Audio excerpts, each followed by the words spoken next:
Assalamualaikum warahmatullahi wabarakatuh. Kami dari kelompok 4 akan mempresentasikan hasil pengamatan kami dengan judul budidaya hortikultura. Saya Amit Idrus dan anggota saya Sahyana Melani, saya Bedesi Rahmawati, saya Sania Husnaini, Saya Goran Andra Perpita Aji. Saya Hazrenaldi Ahmad Maladi. saya Baisa Kifa Ulia Kamrani, saya Ulfa Roni, Saya Bayu Salatin Apianti. Jadi saya akan menjelaskan perusahaan tanaman hortikultura. Jadi budidaya tanaman hortikultura disebut perusahaan usaha tani karena merupakan kegiatan usaha yang melibatkan budidaya tanaman sayuran, buah-buahan, tanaman hias, dan tanaman biofarmaka yang dikelola untuk tujuan komersial di lahan yang dikuasai. Usaha tani tidak hanya dilakukan oleh petani perseorangan, tetapi juga bisa berbentuk badan usaha atau badan hukum. Dalam konteks ini, budidaya hortikultura dijalankan secara terorganisir dengan tujuan untuk jual beli hasil pertanian sehingga dikategorikan sebagai usaha tani yang bersifat perusahaan. Sekian dari saya, terima kasih. Jadi produksi pada perusahaan ini berfokus pada tanaman hortikultura seperti tanaman sawi, bayam, dan juga kangkung. Nah, masa panen pada ketiga tanaman ini bisa dibilang secara bersamaan sehingga membuat petani tidak kesulitan dalam masa pengelolaannya dan juga bisa lebih cepat untuk dijual kepada konsumen.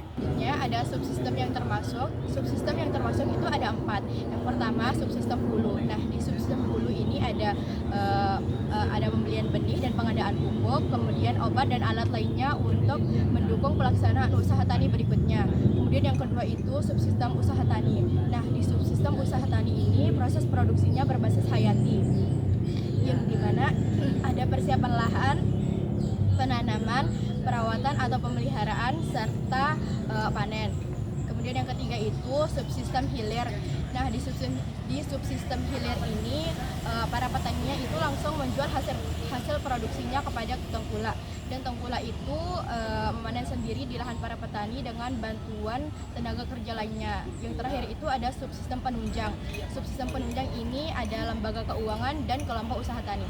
Selanjutnya akan dijelaskan oleh teman saya. Di sini saya akan menjelaskan modal.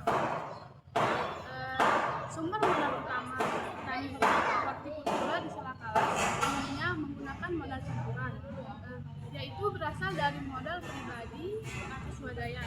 Ini adalah sumber modal paling umum, berasal dari tabungan hasil panen sebelumnya atau dari penghasilan keluarga lain. Misalnya usaha kecil, berdagang, atau pekerjaan sampingan. Biasanya digunakan untuk membeli benih dan bibit tanaman seperti kangkung, bayam, sawi, dan lain-lain. Membeli pupuk, pestisida, dan peralatan sederhana. Biaya tenaga kerja saat tanam dan panen. Terima kasih. Cara pemasarannya itu yang pertama menjual produk pertanian ke pasar, yang kedua menjalin kerjasama dengan perusahaan sebagai penyedia bahan baku produksi, yang ketiga menjual langsung kepada konsumen, yang keempat menjual kepada tengkulak. Baik teman-teman, di sini saya akan menjelaskan kendala yang dihadapi oleh para petani hortikultura. Yang pertama itu ada penyempitan lahan. Nah, penyempitan lahan itu terjadi karena banyaknya alih fungsi lahan pertanian menjadi ke perumahan. Karena pas kita turun lapangan itu juga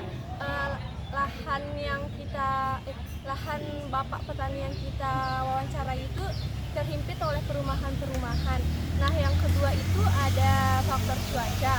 Faktor cuaca ini menjadi kendala karena cuaca tidak bisa kita prediksi, sehingga menjadi kendala seperti hujan yang terus-menerus akan menjadi kendala bagi para petani hortikultura.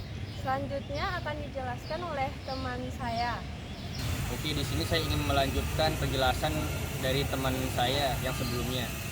Oke, di sini kendala dari pertanian hortikultural yaitu adanya hama, terutama hama pada ulat, yang dimana ulat-ulat ini adalah salah satu kendala yang paling serius yang sering dihadapi oleh para petani budidaya hortikultural, karena perkembangan dari hama tersebut sangatlah cepat, terutama pada musim hujan, yang dapat menyebabkan petani-petani hortikultura tersebut bisa menjadi gagal panen dan seluruh tanaman yang ditanam pada satu bidang lahan tersebut bisa menjadi habis dalam waktu 1 malam. Kedua, harus menggunakan bibit-bibit yang berkualitas. Bibit-bibit berkualitas di sini memang sangat-sangat salah satu menjadi kendala dari petani karena banyak sekali bibit yang memiliki kualitas rendah sehingga pertumbuhannya tidak maksimal dan jumlah dari tanaman-tanaman yang dihasilkan tersebut tidaklah banyak atau sedikit. Sekian. Kalau kali ini saya akan menjelaskan solusi yang dihadirkan oleh kelompok kami.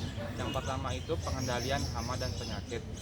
Pengendalian hama dan penyakit bisa menggunakan dengan penggunaan bibit unggul atau penggunaan pestisida yang untuk mengendalikan hama yang ada pada tanaman kita. Yang kedua itu diversifikasi tanaman, yaitu dengan menanam berbagai macam tanaman agar tidak terjadinya ada hama yang mengganggu. Karena kalau kita menanam satu jenis tanaman itu akan menyebabkan hama tersebut banyak berkumpul di taman tersebut. Yang ketiga itu menjalin kerjasama antar petani. Kerjasama antar petani bisa dilakukan dengan cara saling berbagi informasi atau dengan cara berbagi modal atau dengan cara berbagi sama ilmu pertanian. Sekian presentasi dari kelompok kami. Bila ada yang ingin bertanya, silahkan di kolom komentar. Wassalamualaikum warahmatullahi wabarakatuh.